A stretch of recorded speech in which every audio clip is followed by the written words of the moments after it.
Hi, you guys. Welcome to the Glow Show Talk Show. I am Terry, your co-host. This is Total Love. And this is our special guest, Honey. All right. So, you guys, we're going to be talking about, different topics, but we're all going to be floating around into the subject of like the LGBTQ plus community and like the challenges that, we face. And then we're going to also get our input from Gloria and also from our special guest, Honey. So, tune in.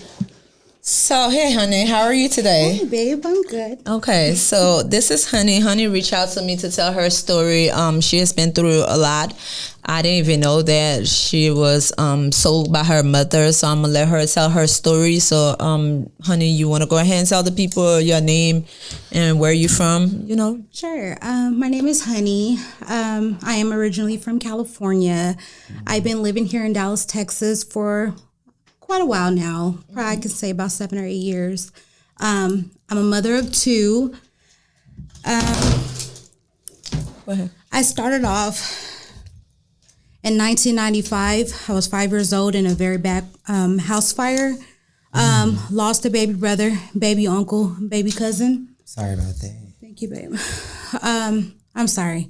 I get very emotional. Take your time. No, take just your time. speaking about it, but I wanted to come here to the world today to let you guys know, especially to the younger generation, being a lesbian, just being picked on growing up as a child, being in foster care, losing my parents at a very young age. I go back to 1995, losing, the babies that were very important to me and my family. After that started off, my grandmother had passed away. Then they brought her back alive. They said she died 3 times. By the grace of God, they brought her back. She pretty much, how can I explain it? She became on dialysis. She lost a lot of blood just going through, whatever she was going through at the time. And she really freaked out because of the fire. Like I said, I was 5. I started the house fire. It was my cousin and myself. He was 6. And I just was, follow the leader, I guess I should say. After all of that, Child Protective Services became into my family's life. And keep in mind, I was already in foster care because my mother died when I was 14. But as birth, I was taken from my mother. She was in and out of prison all my life. She was on drugs really bad. And it's just a cycle. As I became 18 years old, getting out the system, trying to figure out this life, on my own, being out here in this world, it can be real cruel, They can swallow you and spit you out real fast. I just want to tell everybody that if I can do it, you can do it. By changing your life, thinking twice before you do in your actions. Me doing 6.5 years of prison time. So you did 6 years of prison time? Yes, 6.5. So what was your charges? I went down for pimping and pandering. Okay. Was that state charges or federal? Well, it was both, I could have got life. But the fact that I had a lot of witnesses as far as the whole situation, how it took place. So was this your first encounter with the police or being incarcerated, or it was just the longest time you ever did? That's the longest time I've ever did, except from being in foster care and in group homes. And I've actually been in 142 foster care as far as homes, group homes, just rehabilitation centers as far as from depression, going through just a lot. I went crazy after, like I said, in 95, I went through that house fire. That's when I start going to, some kind of counseling, trying to help me. But then I realized that wasn't helping. But to fight my depression, I run from my problems. I run from the people that tries to be there for me. Like my wife, I tend to be very aggressive to her, talk to her like she just any old nigga off the street when she's still a woman and she still have feelings. And when people are there for you and try to love you, it's hard. It's hard. Yeah. It's all no your matter life if it takes 2 years, 3 years, 10 years. When you go through a lot, especially come from California, and other people have been through, through things as well. I'm not going to sit here and say, hey, I'm the only one who's been through something. But we all have a story to tell. And that's why I'm here today, to let everybody know that if I can change my life and change my way of thinking on how to overcome a lot of things, instead of getting out there on drugs, instead of selling myself, choose a different battle, choose a different way, reading, walking, whether if it's listening to music, writing poetry, writing in your journal, talking to someone, reach out to somebody.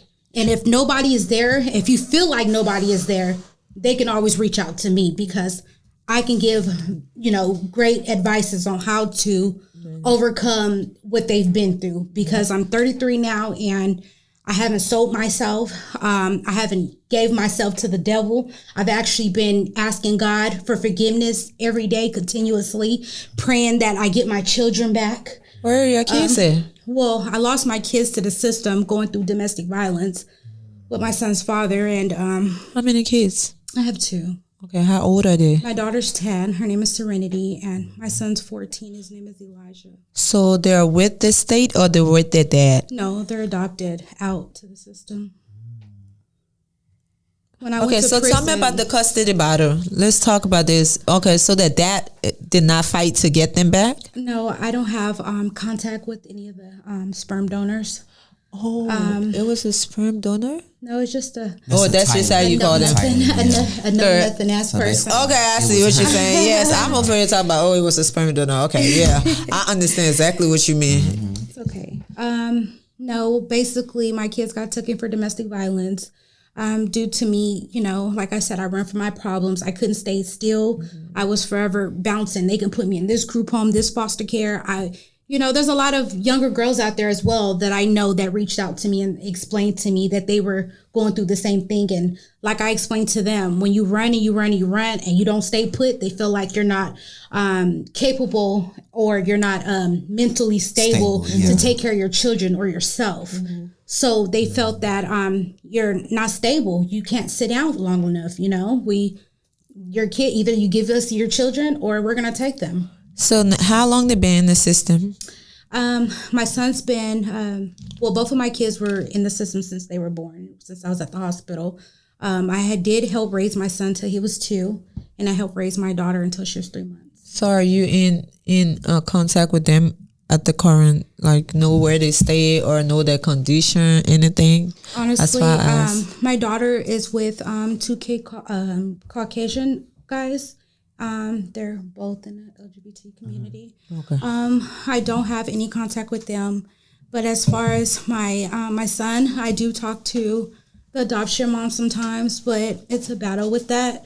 Like I said, my son's 14, so he started to understand basically what's going on. And keep in mind, I was 14 when mom passed, so it's hard, especially for my child to know that his mom is here, but I'm with strangers. Why you don't come get me?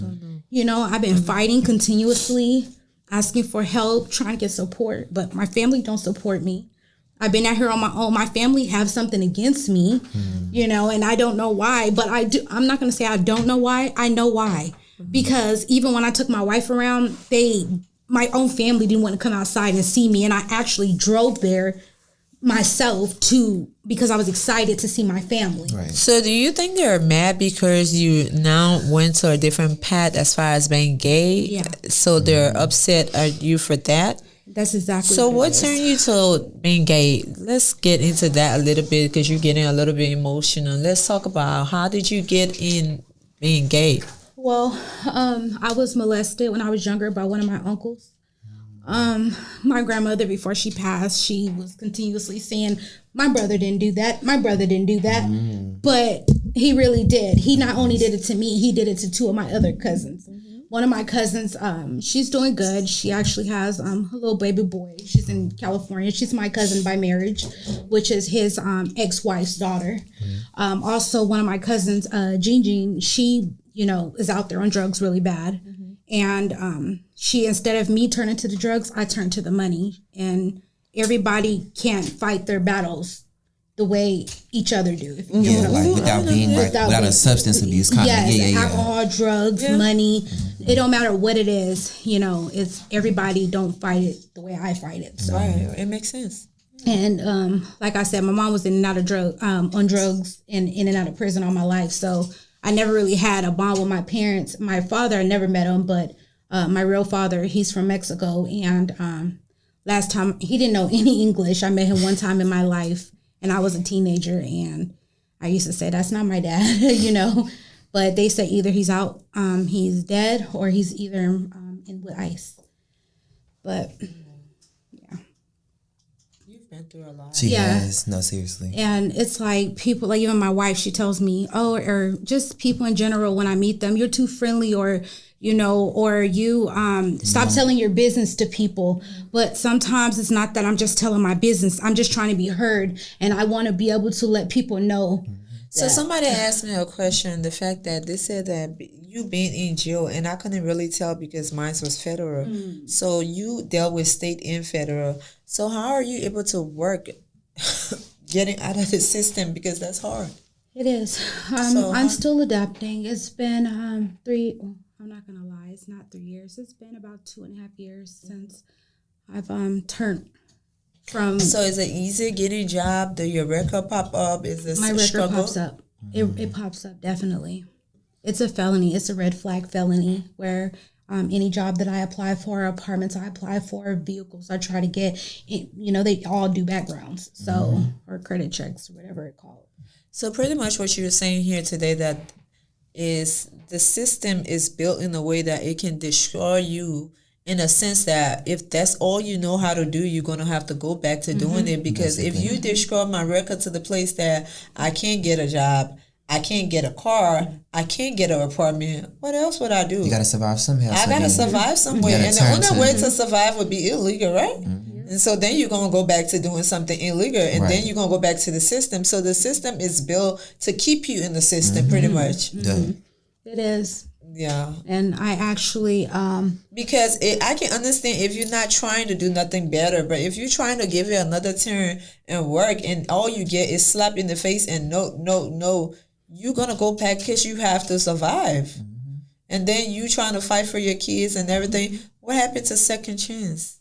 And the first thing first, the lady that has my son, the first thing she says, oh, well, I just opened up your record and I just see all these things. Oh, my God. Lady, you're African-American yourself, and you're 68 years old. And these past 4 years, I've been back in my son's life. They called me. Okay, they thought my aunt was me, which her name is Janetta Mises Glenetta. So she found her on Facebook and was assuming that I was a traveler, which I was traveling, making my money. But she's like, oh, my aunt's a truck driver, So she's like, oh, my God, I thought you were traveling all over the world. So I don't know how you're going to be a parent to this child. And, just saying things to judge me and to make and humiliate me. You get what I'm saying? And when I tried to ask her, hey, can I see my child? I send about $2,000 to $3,000 every 3 to 4 months. Franny, you know this. We've had this conversation before that I continuously get these boxes for my child, send them to her. Speaking of that, 2 days ago, I just sent another box. She tells me she didn't have to get on the airport until 12 o'clock to get to Georgia for her mom's 95th birthday, but yet you know that my son's box is coming. Then you text me and say, oh, I left at 8 a.m. Like, how does that work? You know that I'm trying to see. Then I asked her, can you at least send pictures of my child with the clothes that I'm continuously buying him, that I have not seen any pictures or videos with my child wearing? Is the other kids wearing his stuff? What's going on? So I even asked to video him on Duo. I said, I have an extra phone with Duo on it, even though I have an iPhone. I'm willing to even download it on this phone, whatever I have to do to see my child. I just want to see his face. And she's like, oh, I don't know. And, I don't be having my wig on, or, oh, he's sleeping. It's always something about her, but it's never about my child. To your child. Well, that's something you need to look at. 4 years spending all this money on my child, which is my job. Yes, I understand. But at the end of the day, she's always coming to me about who's claiming my son about taxes. But yet you worried about money, but yet you can't allow me to video my child. So it doesn't matter if I'm claiming my son on taxes or not. Bitch, what are you doing? You got my son with Walmart clothes on, and I'm sitting here sending my son name brand shit. And I don't even see this child that's mine. How does that work? Not even seeing him in. And you wonder, and this exactly, and you in the system wonder why a lot of children become a teenager, and run away or go through the things that they go through, the things that I've experienced.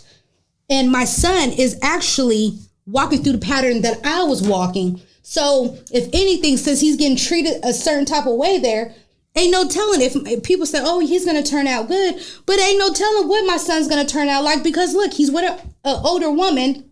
She's rude. She coerces everything my child says to me while I'm talking to him on the phone and tell him what to say and have him hang up on me. So, I mean, look at the stuff that I'm going through, and then you got the world wonder why I'm depressed, while I suffer from anxiety, why I have PTSD. Being in prison makes you have PTSD. First and foremost, going through a house fire in 95 makes you have PTSD. Being in a very bad car wreck, for God to open my eyes and let me know to value life more, yeah, that gives me PTSD. Me trying to kill myself because I'm suffering, because I hear kids and people say, oh, I'm calling my mom. Even in being in prison, people said, oh, I'm calling my mom. I'm calling my dad. Oh, I need to get some money on my books. Guess what? I was that pretty girl getting picked on. People spitting in my face, telling me that this ain't your shit. But I had to back down, because if I didn't, I was going to get jumped at the end of the day. So I sat back. I'm this pretty girl, one of the prettiest girls in the yard. One of the pretty girls. I had this girl named Rome gonna tell me, if I was you, I wouldn't go outside. I wouldn't go to the yard. I said, well, why? Keep in mind, the girl was liking on me, right? Keep in mind. So I go outside like 2 days. I didn't go outside for like 2 or 3 days. So I believe it was like the third day. I go outside. Oh, so I heard you was talking to my girl, writing my girl letters. Already some drama. So first and foremost, keep in mind, since I've been there, I had my head down. But I ran into a lifer and she was like, keep your head up. She was like, baby girl, you're beautiful. Once you go to the yard, they're going to try to, they're going to try to get on you or whatever. They're going to either like you or it's going to be some shit. So did you become being gay in jail, or no. You was already... I was bisexual. Okay, so I started dealing with women when I was 9 years old. 9 years old? Yes. I started off in my group home with a Caucasian little girl. Girl, not you trying to get some, getting your freak on at 9 years old. So tell me about this. I was 9 years old, and I wanted to try it. Mm-hmm. And ever since then, I was like, fuck it. I'd rather do that than having some, excuse my, No, go ahead. Go ahead. No offense to the women who dick. Because at the end of the day, if I get some dick, my wife gonna give it to me. She gonna give it to me good. But at the end of the day, I don't like dick. You get what I'm saying? Right. So it's not your... It's not my forte. So with that being said, is my wife, that was the thing with me and her when we got together. She said, shit, we can't be together if you ain't gonna let me smash, period. Mm-hmm. And to keep your wife or to keep your husband or keep your mate, whatever you want to call it, your boo thing, whatever, you got to please them as well. Like right now, I'm having a problem with making love to my wife, having sex, just being romantic to her, being loving to her, because, yeah, I give her kisses. Yeah, I give her a little love, but it's hard for me because just having sex. Keep in mind, I sold myself for so long, being sold from my mother at a young age. So that was like a huge emotional detachment. So it's like you never looked at it as like I'm making love, I'm making money. Yes. I'm trying to survive and do this for myself, and then also to hustle. This is a hustle, and I'm working. So then now when you give it to somebody else, it's just like, do you really love me, or am I really doing this out of love? Are we making love, or we're just satisfying each other for a temporary feeling? That's exactly what it is. Mm-hmm. And my wife always tells me, well, I guess I gotta have some money. Then here, baby, you can have the world, but that's not it. I love my wife. She takes care of me. She treats me good. She treats me like a queen, the way I'm supposed to be treated. Mm-hmm. But it's so hard, no matter what. We've been together for 8 years. We've been married almost 2 years. December 13th will be our marriage anniversary. Okay. And so would you say that sex with you and your wife is different from a sex with men? Oh, definitely. What does that, why? Just tell us. Having sex with a man is no attachment. Because I've been making money. You got to have money. If you're a man and you're trying to have sex with me, you got to pay me. Right. Period. So it was business for you. It was business for me. But being with my wife, when we do make love, it's good. She treats me good. She caresses my body. She rubs me down, and it's like she makes me cry. I feel that emotional connection, That's why I became somebody her wife. That love you. Somebody that loves me unconditionally, not lust. Yeah. You know what I mean? And if it wasn't for her, y'all. So now your family is not accepting that you're completely gay now. So would you say that you're completely gay now, or you're still where? Oh, baby, I'm completely gay. You see this rock? Okay. See this rock? Okay. Yeah. Excuse my nails. Though. Yeah, So even if the bread come, we ain't doing. Oh, baby, even if the bread down, baby, I'll go get it. No, let me I like that. For real, But I'm yeah, a down bitch so for mine. So